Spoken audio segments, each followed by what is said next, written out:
Bismillahirrahmanirrahim. Kwa jina la Mwenyezi Mungu mwenye kuneemesha wema na waovu duniani na mwenye kuneemesha wema tu akhera. Inna a'tainaka al-kauthar, hakika tumekupa kheri nyingi. Fasalli lirabbika wanhar, basi swali kwa ajili ya Mola wako na uchinje. Inna shani'aka huwa al-abtar, hakika mwenye kubughudhi huyo ni mwenye kukatiwa na kheri. Al-maana, inna Allaha tabaraka wa taala, hakika Mwenyezi Mungu mtukufu amekupa ewe Muhammad khairan kathira, kheri nyingi. Fasalli lirabbika, basi swali kwa ajili ya Mola wako.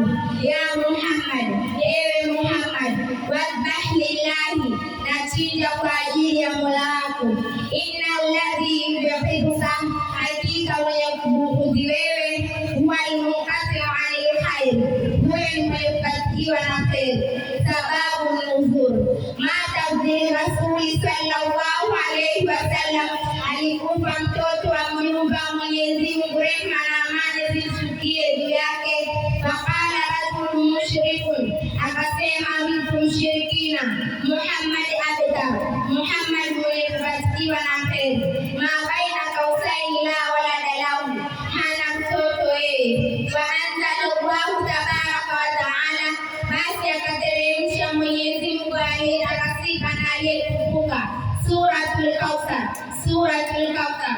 Wadhakara fiha fadlahu, na akataja ndani ya sura hiyo fadhila yake.